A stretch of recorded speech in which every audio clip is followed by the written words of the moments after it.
नमस्कार, आदाब, खुशामदीद, good morning, सुप्रभात। तो चलिए दोस्तों, आपका स्वागत करते हैं अपने YouTube channel real study point पे। तो दोस्तों, जिस प्रकार से हमने लास्ट वीडियो के अंदर अध्ययन किया भारत के जो भौतिक स्वरूप है, जो भारत के भौगोलिक स्वरूप है, यानी भारत की स्थिति क्या है, विस्तार की कहाँ से कहाँ तक है भारत का, इनके बारे में अध्ययन किया। इसके साथ ही हमने भारत का जो नामकरण है, जैसे हमें अनेकों नाम देखने को मिलते हैं, भारत, भारतवर्ष, इंडिया, हिंदुस्तान, इनके पीछे की क्या कहानियां थी, यानी इतने नाम कैसे पड़े, इन सब का हमने अध्ययन किया। तो दोस्तों, उसी सीरीज को हम कंटिन्यू करते हुए आज हम देखते हैं कि भारत के जो हम जब भारत का अध्ययन करते हैं तो हमें कुछ बेसिक जानकारी है वो बहुत ज़्यादा हमारे को देखनी पड़ती है। हमें कोई भी छोटे बच्चे होते हैं वो हमें पूछ लेते हैं कि भारत की बेसिक जानकारी के बारे में, जैसे कि भारत का राष्ट्रीय पशु क्या है, राष्ट्रीय वृक्ष क्या है, राष्ट्रीय जलीय जीव क्या है, ये सब हमें पूछ लेते हैं। तो इसके बारे में हम आज भारत के एक सामान्य परिचय के बारे में अध्ययन करेंगे। तो चलिए दोस्तों, शुरू करते हैं भारत का सामान्य परिचय।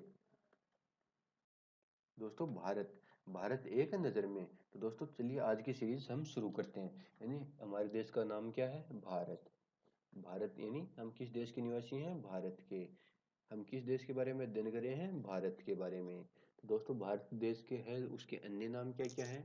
आर्यवर्त, जम्बूद्वीप, भारतवर्ष, हिंदुस्तान और इंडिया, जो है ये अनेक अलग अलग नाम है, परंतु संवैधानिक मान्यता प्राप्त नाम कौन कौन से हैं? एक तो भारत और एक इंडिया, जो है संवैधानिक मान्यता प्राप्त नाम है। दोस्तों, भारत देश की राजधानी कौन सी है? हमने नाव देख लिए, अनेक नाव देख लिए। उसके बाद देखते हैं राजधानी। राजधानी कौन सी है? नई दिल्ली। भारत की राजधानी क्या है? नई दिल्ली। भारत की भौगोलिक स्थिति के बारे में अब देखते हैं। यानी अब भारत देश का पता कर लिया, उसकी राजधानी का पता कर लिया, तो अब बात करते हैं वो कहाँ स्थित है। तो भौगोलिक स्थिति क्या है गोलार्ध में भारत की? जो गोलार्ध के अंदर देखते हैं, यानी जो हमारा ग्लोब है, उसके अंदर हम देखते हैं भारत की भौगोलिक स्थिति क्या है। तो दोस्तों, भौगोलिक स्थिति क्या है? उत्तरी पूर्वी गोलार्ध, यानी भारत है जो ग्लोब के उत्तरी पूर्वी भाग में स्थित है। अब दोस्तों देखते हैं अक्षांशीय विस्तार। तो दोस्तों, अक्षांशीय विस्तार हमने लास्ट वीडियो में देखा था। 6 डिग्री 4 मिनट उत्तरी अक्षांश से लेके 37 डिग्री 6 मिनट उत्तरी अक्षांश तक।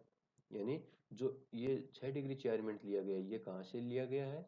ये जो भारत का सबसे दक्षिणतम बिंदु है, अंडमान निकोबार का, जो ग्रेट निकोबार में पड़ता है, वहां से लिया गया है। दोस्तों, आप मुझे कमेंट करके बताना कि भारत का सबसे दक्षिणतम बिंदु कौन सा है, क्योंकि हमने इसके बारे में लास्ट वीडियो में अध्ययन किया था। अब दोस्तों, बात करते हैं देशांतरीय विस्तार की।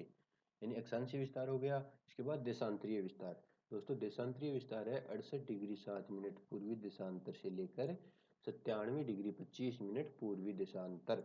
यानी जो भारत का देशांतरीय विस्तार है वो कितना है? 68 डिग्री 7 मिनट पूर्वी देशांतर से 97 डिग्री पूर्वी देशांतर तक। अब दोस्तों, बात करते हैं, यानी स्थिति विस्तार हो गया, उस सब पता कर लिया, तो अब उसमें देश का पता करते हैं समय कैसे चलता है, यानी समय कौन सा है उस देश में। तो दोस्तों, उसको बोलते हैं मानक समय। मानक समय है जो हमारे 82 डिग्री पूर्वी देशांतर है, उससे लिया गया है। 82 डिग्री पूर्वी देशांतर है, और उसका मेन मुख्य कहाँ से लिया गया है, किस क्षेत्र से लिया गया है? ये दोस्तों, ये क्षेत्र जिस क्षेत्र से लिया गया है उस क्षेत्र का नाम है नैनी। जो नैनी कहाँ पड़ता है? उत्तर प्रदेश प्रयागराज में। दोस्तों, कौन सा स्थान है? नैनी प्रयागराज। और प्रयागराज कहाँ पड़ता है? यूपी में। और दोस्तों, इस समय की जो खास बात है, जो ग्रीनविच समय से 5.5 घंटे आगे रहता है हमारा समय है, या जो हमारा टाइम जोन है वो ग्रीनविच, यानी जो 0 डिग्री GMT बोलते हैं, जिसको हम 0 डिग्री GMT, जो ग्रीनविच से होकर गुजरती है, वहां से हमारा जो देश है उसका समय है वो 5.5 घंटे आगे रहता है। यानी GMT पर अगर 12 बजे हैं तो हमारे देश में शाम के 5:30 बजे का समय होगा, हुआ मिलेगा। अब दोस्तों, बात करते हैं भारत के भौतिक विस्तार, सॉरी, भौगोलिक विस्तार की। भौगोलिक, पहले हमने देखा था भौगोलिक स्थिति, अभी हम देखते हैं भौगोलिक विस्तार। यानी भारत की उत्तर से दक्षिण और पूर्व से पश्चिम में लंबाई और चौड़ाई कितनी है? तो दोस्तों, उत्तर से दक्षिण में भारत की लंबाई है 3214 किलोमीटर, और पूर्व से पश्चिम में लंबाई है 2933 किलोमीटर, जो हमने लास्ट वीडियो में देखा था।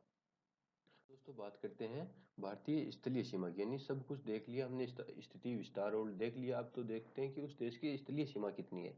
तो दोस्तों, यह किस किस देशों की से स्थलीय सीमा लगती है? तो दोस्तों, वो सब हम देख चुके हैं किस किस देशों के साथ भारत की स्थलीय सीमा लगती है। अभी इसके अंदर हम मोस्टली देखते हैं भारत की जो स्थलीय सीमा की लंबाई है वो 15,200 किलोमीटर। और जो दोस्तों, जो अब स्थलीय सीमा की बात देखते हैं, जलीय सीमा। तो दोस्तों जलीय सीमा की लंबाई है 7516 किलोमीटर। अब दोस्तों ये जो 7516 किलोमीटर है वो लक्षद्वीप और अंडमान निकोबार दोनों द्वीपों को साथ जोड़ के कंबाइंड की हुई लंबाई है। तो आप, मैंने लास्ट वीडियो में बताया था आपको, भारत की जो मेन भूमि है उसकी समुद्री सीमा कितनी है वह मुझे कमेंट बॉक्स में बताना। दोस्तों अब बात करते हैं प्रादेशिक जल सीमा।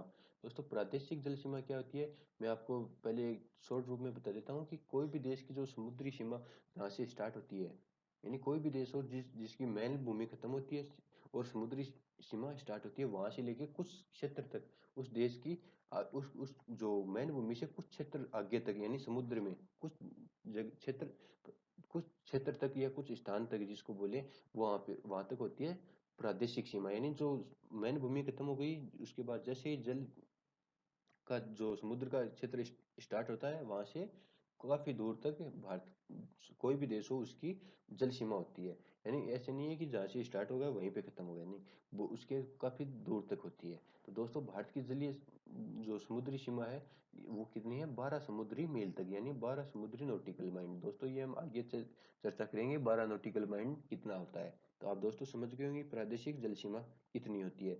ये प्रादेशिक जल सीमा का मतलब ये होता है कि इस क्षेत्र में, यानी जिस जिस देश की प्रादेशिक जल सीमा लगती है उस क्षेत्र में कोई भी अन्य देश बिना उस देश की परमिशन के उसमें प्रवेश नहीं कर सकता।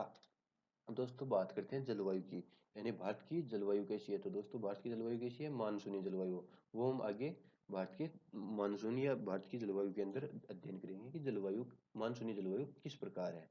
अब दोस्तों बात करते हैं भारत का क्षेत्रफल, यानी भारत का क्षेत्रफल कितना है। तो दोस्तों भारत का क्षेत्रफल है 32,87,263 किलोमीटर।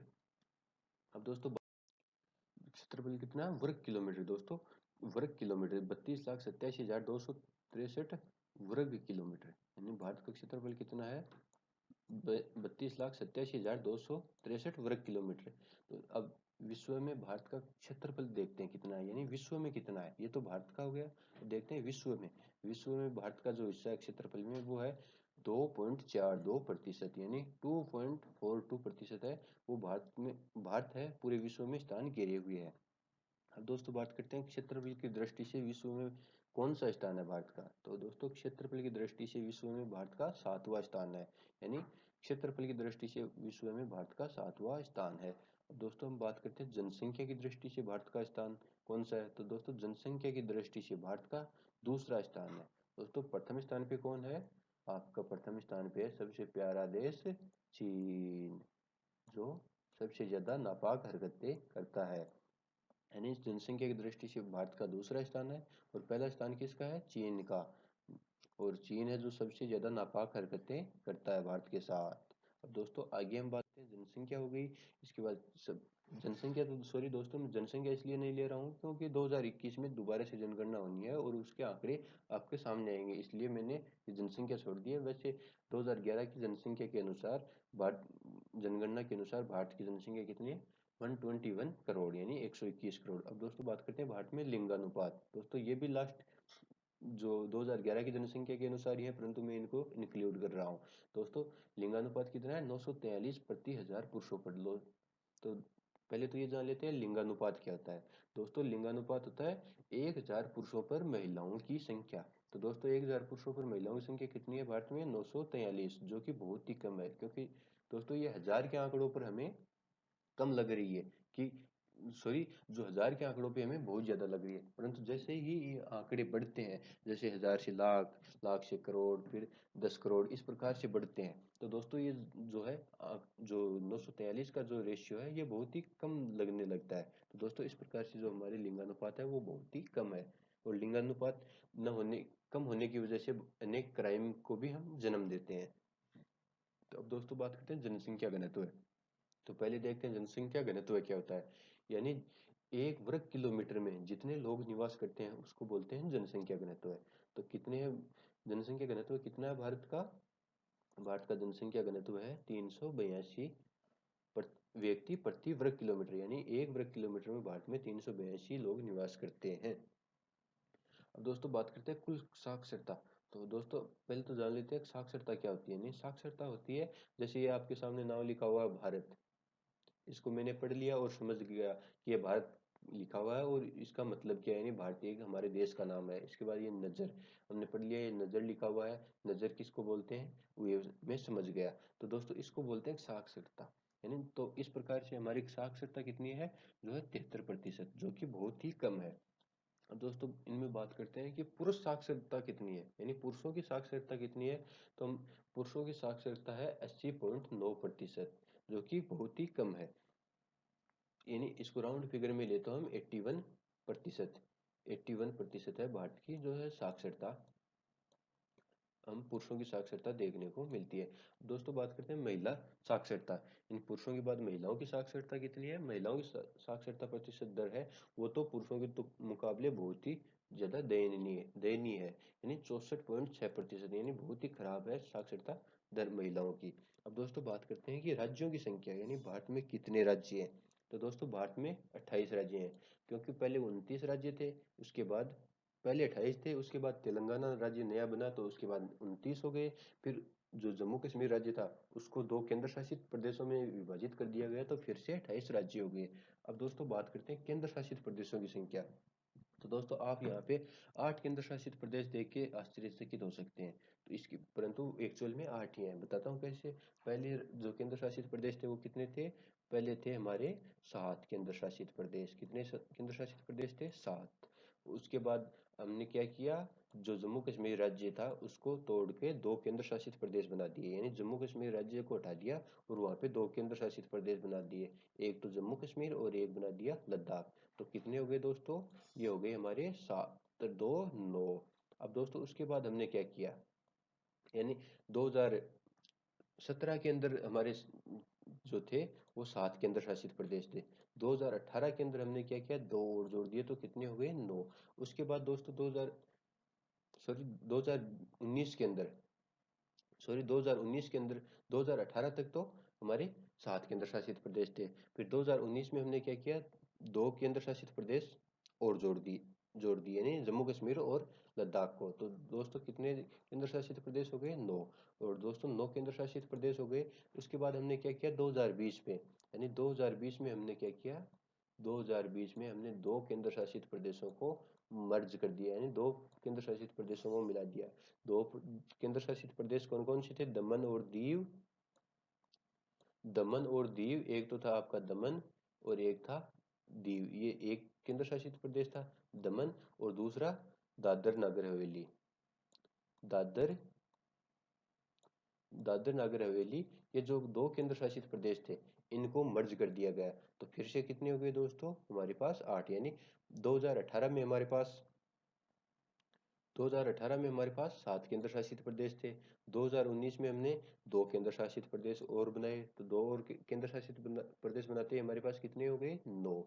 उसके बाद दोस्तों हमने 2020 में क्या किया, दो जो केंद्र शासित प्रदेश थे दमन दीव और दादर नगर हवेली, उनको जोड़ कर एक कर दिया, तो कितने हो गए फिर से, 8। अब दोस्तों बात करते हैं भारत का ज्यामितीय आकार, यानी तो भारत का दोस्तों ज्यामितीय आकार कैसा है, भारत का ज्यामितीय आकार है चतुष्कोणीय। अब दोस्तों बात करते हैं भारत में पर्वतीय क्षेत्र का विस्तार कितना है। तो दोस्तों ये भारत में अलग अलग पर्वत हैं, पहाड़ियां हैं, पठार है, मैदानी भाग है, तो इनका विस्तार कितना है, जो इसका पूरा अध्ययन हम नेक्स्ट भारत के भौतिक स्वरूप में करेंगे, परंतु यहाँ पे हम इसका एक संक्षिप्त रूप देख लेते हैं। यानी भारत का पर्वतीय क्षेत्र का विस्तार है 10.7%, यानी 10.7% में भारत में पर्वत फैले हुए हैं। इसके बाद दोस्तों हम बात करते हैं पहाड़ी क्षेत्र का विस्तार। दोस्तों आप कंफ्यूज हो जाओगे, पर्वत पहाड़ी ये एक ही होते हैं, परंतु इसमें बहुत ज़्यादा डिफरेंस होता है, जो हम आगे वीडियो में नेक्स्ट वीडियो में अध्ययन करेंगे, जो भारत का भौतिक स्वरूप के अंदर पूरा डीपली इसको मैं समझा दूंगा। यानी पहाड़ी क्षेत्र का विस्तार कितना है, 18.6%। अब दोस्तों बात करते हैं पठारी क्षेत्र का विस्तार। तो दोस्तों पठारी क्षेत्र का विस्तार कितना है, 27.7%। अब दोस्तों पठारी क्षेत्र के बाद आता है हमारा मैदानी भाग, यानी मैदानी क्षेत्र का विस्तार कितना है, तो मैदानी क्षेत्र का विस्तार है सबसे ज्यादा है 43%। यानी भारत आपसे कोई क्वेश्चन बना के दे सकता है कि सबसे ज्यादा किसका विस्तार है भारत में, तो पर्वतों का है, पहाड़ियों का है, पठारों का है या मैदानों का, तो किसका है, मैदानों का। कितना है, 43%। दोस्तों बात करते हैं कर्क रेखा की। जो कर्क रेखा है वो भारत को दो भागों में डिवाइड करती है। तो दोस्तों कर्क रेखा भारत दो भागों में डिवाइड करती है तो ये कितने राज्यों से गुजरती है? अब ये देखते हैं, क्वेश्चन ये बनता है कि कर्क रेखा भारत के कितने राज्यों से गुजरती है? तो दोस्तों भारत के 8 राज्यों से कर्क रेखा गुजरती है। तो दोस्तों 8 राज्य कौन से हैं? गुजरात है आपका, राजस्थान, मध्य प्रदेश, छत्तीसगढ़, झारखंड, पश्चिम बंगाल, त्रिपुरा एवं मिजोरम। ये 8 राज्य हैं जिनसे भारत में जो कर्क रेखा है, जो जिसको हम 23.5 डिग्री के नाम से भी जानते हैं, यानी 23.5 डिग्री उत्तरी अक्षांश, 23.5 डिग्री उत्तरी अक्षांश के नाम से भी हम उसको जिसको जानते हैं। और उसका अन्य नाम क्या है? कर्क रेखा, जो भारत के 8 राज्यों से गुजरती है। दोस्तों अंतर्राष्ट्रीय सीमा वाले राज्य, दोस्तों अंतर्राष्ट्रीय सीमा कौन, कितने राज्य हमारे साथ, जो कितने देश हैं जो हमारे राज्यों से अंतर्राष्ट्रीय सीमा बनाते हैं, उनकी कुल संख्या है 17, यानी 15+2, 15 तो राज्य हैं और 2 कितने हैं? केंद्र शासित प्रदेश। 15 तो स्टेट है आपके और 2 है यूनियन टेरिटरी। 15+2 कितने हो गए? 17। अब दोस्तों बात करते हैं तेल शोधनशालाओं की संख्या, यानी भारत में कुल जो तेल निकालने की जो तेल रिफाइनरीज, ऑयल रिफाइनरीज है, उनकी संख्या कितनी है? उनकी संख्या है 25, 23+2, यानी 23 तो अभी कार्यरत है और 2 अभी निर्माणाधीन है। यानी एक जो निर्माणाधीन है वो कौन कौन सी है? एक तो बाड़मेर राजस्थान, जो पंचपदरा के नाम है, पंचपदरा, वो निर्माणाधीन है, और एक है रत्नागिरी महाराष्ट्र। ये दो जो शोधनशालाएं हैं वो अभी निर्माणाधीन है। जो 2 शोधनशालाएं हैं वो अभी निर्माणाधीन है। तो दोस्तों इस प्रकार से हमने तेल शोधनशालाओं की संख्या कितनी है? 25। अब दोस्तों बात करते हैं भारत में राष्ट्रीय राजमार्गों की संख्या कितनी है? तो दोस्तों राष्ट्रीय राजमार्ग जो नेशनल हाईवे हैं वो है 26, जो मुख्य है वो तो है, सॉरी, 266, यानी जो राष्ट्रीय राजमार्ग है नेशनल हाईवे वो कुल है 266, जो मुख्य मुख्य है। इसके अलावा जो टोटल नेशनल हाईवे की बात करें तो टोटल नेशनल हाईवे है 599, और विश्व का दूसरा सबसे बड़ा सड़क नेटवर्क है वो किस देश में है? वो है भारत में। पहले पर कौन है? जो विश्व का सबसे बड़ा सड़क नेटवर्क किस देश का है? यूएसए का। यूएसए का सबसे बड़ा सड़क सड़क नेटवर्क है। इसके बाद है भारत का। दोस्तों भारत में बात करते हैं बंदरगाहों की। दोस्तों वैसे बंदरगाह भारत में लगभग संख्या है 200 बंदरगाहों की, परंतु जो प्रमुख बंदरगाह है उनकी संख्या है 13, यानी भारत में मुख्य बंदरगाह 13 है। अब दोस्तों बात करते हैं भारत के राष्ट्रीय पशु, यहाँ पे लिखने में थोड़ा सा मिस्टेक हो गया, राष्ट्रीय पशु, यानी भारत का राष्ट्रीय पशु क्या है? बाघ। यानी भारत का जो राष्ट्रीय पशु है वो है बाघ। भारत का राष्ट्रीय पशु बाघ, बाघ है जो भारत का राष्ट्रीय पशु है। दोस्तों बात करते हैं राष्ट्रीय विरासत पशु। जो राष्ट्रीय विरासत पशु है वो है हाथी, एलिफेंट। जो राष्ट्रीय पक्षी है वो मोर। राष्ट्रीय वृक्ष है बरगद। दोस्तों ये ध्यान रखना, राष्ट्रीय वृक्ष बरगद, हम ये चीज तो हमें ध्यान में रहती है, पशु हाथी, मोर, पक्षी और विरासत पशु हाथी, परंतु हम बरगद को भूल जाते हैं, यानी राष्ट्रीय वृक्ष को भूल जाते हैं। तो राष्ट्रीय वृक्ष कौन सा है? बरगद। दोस्तों और बात करते हैं राष्ट्रीय पुष्प। राष्ट्रीय पुष्प कौन सा है? कमल, जो कीचड़ में खिलता है। दोस्तों राष्ट्रीय चिन्ह, राष्ट्रीय चिन्ह कौन सा है? अशोक स्तंभ, यानी जो अशोक स्तंभ है वो हमारा राष्ट्रीय चिन्ह है। दोस्तों बात करते हैं राष्ट्रीय गान कौन सा है? तो राष्ट्रीय गान कौन सा है? जन गण मन। राष्ट्रीय गान के बाद आता है राष्ट्रीय गीत। तो दोस्तों राष्ट्रीय गीत कौन सा है? वंदे मातरम। यानी हमारा राष्ट्रीय गीत क्या है? वंदे मातरम। जो हमारी राजभाषा है वो भारत की कोई राष्ट्रीय भाषा नहीं है दोस्तों, इस चीज का ध्यान रखना। यहाँ पे मैं बोल रहा हूँ राजभाषा, यानी भारत की राजभाषा कौन सी है? हिंदी। वैसे भारतीय संविधान में 22 भाषाओं को मान्यता प्राप्त है, यानी 22 भाषाओं को मान्यता प्राप्त है, परंतु जो राजभाषा है वो हिंदी है, और भारत की कोई भी राष्ट्रीय भाषा नहीं है। इस चीज का ध्यान रखना, भारत की राष्ट्रीय भाषा नहीं है, केवल राजभाषा है। इस प्रकार हमने दोस्तों देखा भारत की राजभाषा। राजभाषा की बात आती है राष्ट्रीय लिपि, यानी भारत की राष्ट्रीय लिपि कौन सी है? राष्ट्रीय लिपि आपकी है देवनागरी, जो हमारी राष्ट्रीय लिपि है। इसके बाद दोस्तों हम बात करते हैं राष्ट्रीय वाक्य। राष्ट्रीय वाक्य कौन सा है दोस्तों? सत्यमेव जयते, यानी सत्यमेव जयते वो हमारा राष्ट्रीय वाक्य है। अब दोस्तों बात करते हैं राष्ट्रीय ध्वज। तो राष्ट्रीय ध्वज कौन सा है? तिरंगा, आप सभी को पता है ही। राष्ट्रीय नदी कौन सी है? गंगा। और राष्ट्रीय जलीय जीव डॉल्फिन, यानी जो राष्ट्रीय जलीय जीव है वो डॉल्फिन। तो दोस्तों इस प्रकार से हमने देखा कि भारत के जो एक नजरिया, भारत की जो सबसे जो मुख्य मुख्य बातें हैं भारत की जो, वो हमने इस वीडियो के अंदर अध्ययन किया, यानी भारत का एक संक्षिप्त विवरण देखा जिसके बारे में, जिसके अंदर हमने बहुत कुछ नई चीजें सीखी। तो दोस्तों इसी के साथ ही आज का वीडियो खत्म करते हैं, मिलते हैं नेक्स्ट वीडियो में, तब तक के लिए गुड बाय। और नेक्स्ट वीडियो में हम भारत के भौतिक स्वरूपों के बारे में अध्ययन करेंगे। चलिए दोस्तों, गुड बाय, मिलते हैं नेक्स्ट वीडियो।